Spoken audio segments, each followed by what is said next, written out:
कक्षा 5 में पढ़ने वाली एक छात्रा जोया एक दिन अचानक अपने स्कूल के एक क्लासरूम के अंदर जाती है। जैसे ही वो अंदर जाती है तो उसकी आंखों के सामने एक अजीब सा दृश्य आ जाता है। उसने देखा कि उसकी एक मैम और एक सर दोनों ही आपत्तिजनक स्थिति में थे और एक दूसरे के साथ रोमांस कर रहे थे।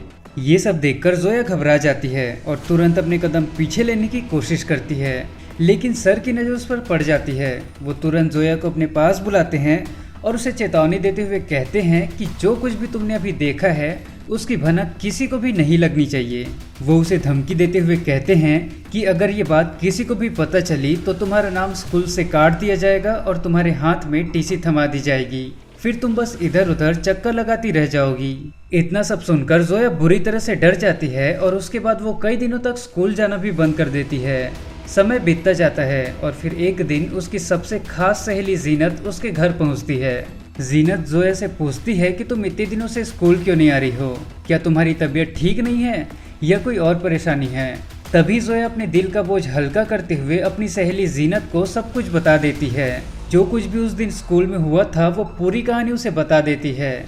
ये सब सुनने के बाद जीनत उसे समझाती है कि डरने की कोई ज़रूरत नहीं, हम दोनों स्कूल चलेंगे और इसकी शिकायत करेंगे ताकि आगे से ऐसा कुछ भी गलत ना हो पाए।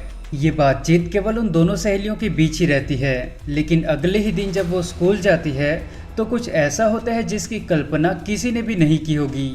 उसी दिन जोया की एक बहुत ही दर्दनाक और रहस्यमय तरीके से मौत हो जाती है। इतनी भयानक मौत कि उसकी चर्चा पूरे इलाके में फैल जाती है। जब एक रिपोर्टर ने इस पूरे मामले में जीनत से बात की तो उसने पूरी कहानी बताई।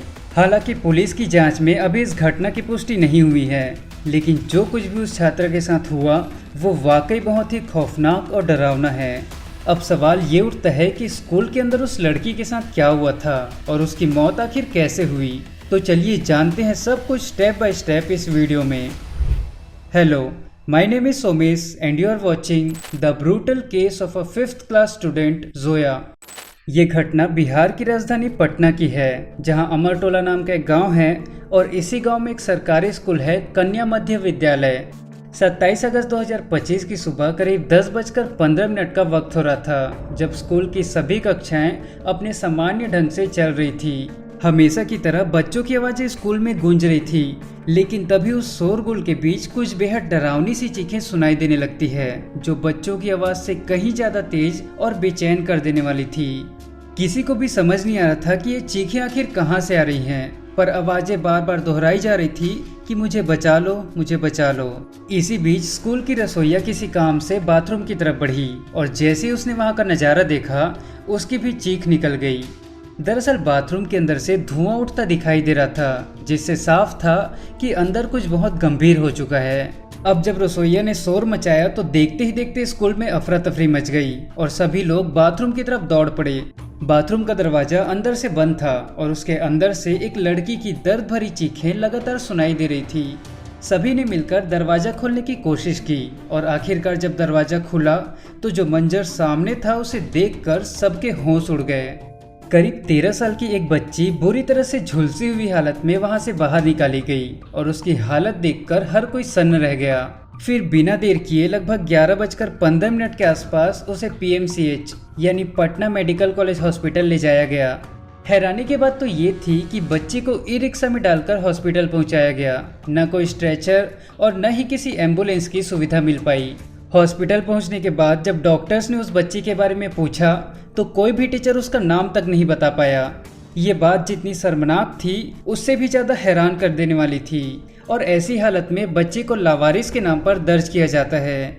जब डॉक्टर्स ने उसकी हालत देखी तो उन्हें तुरंत अंदाजा हो गया कि ये मामला बेहद गंभीर है और उन्होंने साफ कह दिया कि ये एक पुलिस केस है, इसकी जानकारी पुलिस को देनी पड़ेगी। इसके बाद गर्दनीबाग पुलिस को इसकी सूचना दी जाती है और जब पुलिस मौके पर पहुंचती है तो सबसे पहले यही सवाल उठता है कि ये बच्ची कौन है।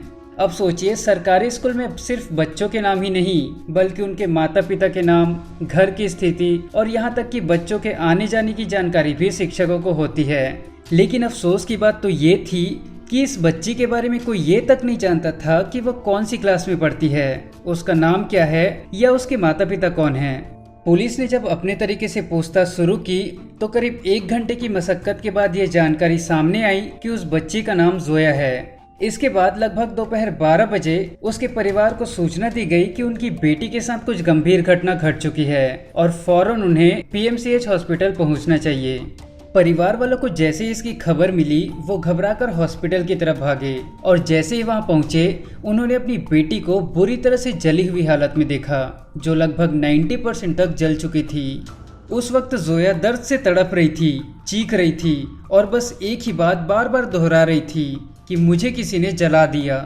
दोपहर के 3 बज चुके थे और सवाल ये था कि क्या जोया की आवाज़ें स्कूल प्रशासन या पुलिस तक सही समय पर पहुंची थी? शायद नहीं, लेकिन उसकी आवाज़ें उसके परिवार वालों तक जरूर पहुंची थी और वो ये जानना चाहते थे कि आखिर उनकी बेटी के साथ ऐसा किसने किया और क्यों किया। धीरे धीरे मोहल्ले के लोग भी इकट्ठा होने लगे और सब उस जगह पर पहुंचे जहां जोया को जलाया गया था। जब उसके घर वाले वहां पहुंचे और पूछे कि ये सब कैसे हुआ, तो स्कूल स्टाफ में से किसी ने कहा कि जिस टॉयलेट में ये घटना हुई वो तो हमेशा बंद रहता था, लेकिन फिर वो आज कैसे खुला। बस फिर क्या था, ये बात सुनते ही जोया के घर वालों का गुस्सा फूट पड़ा। वो बेकाबू हो गए और मौके पर जो भी मौजूद था, चाहे वो थानेदार हो, स्कूल स्टाफ, शिक्षक या शिक्षिका, सबको पीटना शुरू कर दिया। पुलिस ने किसी तरह खुद को और हालात को संभालने की कोशिश की और साथ ही परिवार वालों को भी समझाने की कोशिश की, लेकिन गुस्से से भरे परिवार वाले वहां से निकलकर पास के चौराहे पर पहुंचे और वहां भी जमकर हंगामा किया, सड़कें जाम की और इंसाफ की मांग को लेकर आवाजें उठाने लगे। धीरे धीरे हालात इतने बिगड़ गए कि वहां हंगामा होने लगा। गुस्से से उबलते लोग कुछ भी कर गुजरने को तैयार थे। ऐसे में सिटी एसपी खुद मौके पर पहुंचती है और हालात को संभालने की कोशिश करती हैं। वो किसी तरह परिवार वालों से बातचीत करती है और उन्हें भरोसा दिलाती है कि इस मामले को बिल्कुल भी हल्के में नहीं लिया जाएगा। वो कहती है कि परेशान होने की जरूरत नहीं है, इस मामले को लेकर उच्च स्तरीय जांच की जाएगी और एक एसआईटी यानी स्पेशल इन्वेस्टिगेशन टीम बनाई जाएगी ताकि सच जल्द से जल्द सामने आ सके। और अगर किसी ने लड़की के साथ वाकई कुछ गलत किया है या उसकी हत्या की है तो उसे किसी भी कीमत पर बख्शा नहीं जाएगा। ये बातें सुनकर परिवार वालों को थोड़ी तसल्ली मिलती है। उन्हें लगता है कि चलो कोई बड़ा अधिकारी इस मामले को गंभीरता से देख रहा है और फिर धीरे धीरे वहाँ का माहौल शांत होने लगता है। इसके बाद उस मासूम बच्ची को रीति रिवाजों के अनुसार घर लाते हैं और उसका अंतिम संस्कार कर दिया जाता है। लड़की के पिता सब्जी बेचने का काम करते थे और किसी तरह अपने परिवार का पेट पालते थे। साथ ही उसकी मां दाई का काम करती थी और वहीं से घर की थोड़ी बहुत आमदनी होती थी। 4 बहनों में जोया सबसे छोटी थी और उसका एक भाई भी है। इसी दौरान कुछ पत्रकार इस मामले की तह तक जाने के लिए जोया के घर पहुंचते हैं ताकि उसके परिवार की बात को सामने लाई जा सके। परिवार वाले सबसे पहले ये सवाल करते हैं कि हमें इतनी देर से सूचना क्यों दी गई और हमारी बेटी का नाम लावारिस में क्यों दर्ज किया गया, जबकि उसके क्लास के बच्चे, टीचर और स्कूल स्टाफ सब उसे जानते थे। परिवार का ये भी आरोप है कि स्कूल में ये पहली बार नहीं हुआ है। कुछ महीने पहले भी इसी स्कूल के हॉस्टल में एक लड़की ने कूदकर जान दे दी थी और उसके बाद हॉस्टल बंद कर दिया गया था। तो आखिर बार बार एक ही स्कूल में ऐसे हादसे क्यों हो रहे हैं? जरूर कुछ तो छुपाया जा रहा है। बात यही नहीं रुकती। लड़की के पिता ने पुलिस को जो शिकायत दर्ज करवाई उसमें उन्होंने कहा कि उनकी बेटी के साथ न सिर्फ गलत काम किया गया बल्कि बड़ी बेरहमी से उसकी हत्या भी कर दी गई। पुलिस ने जब इस मामले की तहकीकात शुरू की तो उस टॉयलेट से एक बोतल बरामद हुई जिसमें केरोसिन था। अब सवाल ये उठता है कि वो बोतल वहां पहुंचा कैसे, या किसी ने जानबूझकर उसे रखा है। स्कूल स्टाफ की ओर से दावा किया गया कि शौचालय का दरवाजा अंदर से बंद था, न कि किसी ने बाहर से बंद किया था। अब अगर दरवाजा अंदर से बंद था तो सवाल ये है कि क्या लड़की ने खुद ये कदम उठाया? अगर हाँ तो आखिर उसने ऐसा क्यों किया? उसकी क्या मजबूरी थी?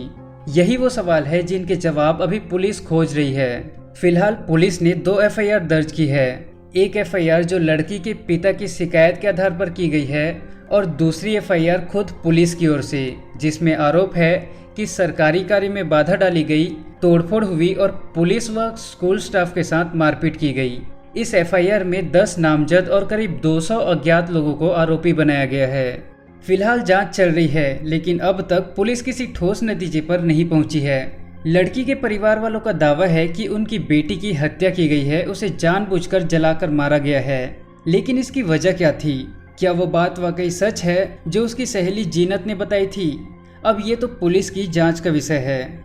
अब अगर जीनत की बातों पर गौर करें तो उसने कहा था कि जोया ने कुछ ऐसा देख लिया था जो उसे नहीं देखना चाहिए था। स्कूल के एक कमरे में मैम और सर को आपत्तिजनक स्थिति में देखकर जोया डर गई थी और तभी से स्कूल नहीं जा रही थी। लेकिन जिस दिन वो स्कूल जाती है उसी दिन उसकी मौत हो जाती है। लेकिन अब ये पूरा मामला सिर्फ जोया तक सीमित नहीं रहा, बल्कि पूरे देश में चर्चा का विषय बन गया है। हर कोई ये जानना चाहता है कि आखिर जोया के साथ सच में क्या हुआ था। फिलहाल आज का केस यहीं समाप्त होता है। इस केस को लेकर आपके क्या विचार हैं कमेंट्स में जरूर बताएं और ऐसे ही इंटरेस्टिंग क्राइम केसेस देखने के लिए हमारे चैनल को सब्सक्राइब करें। हम फिर मिलेंगे एक नए केस के साथ। तब तक के लिए नमस्कार और ध्यान रखिए।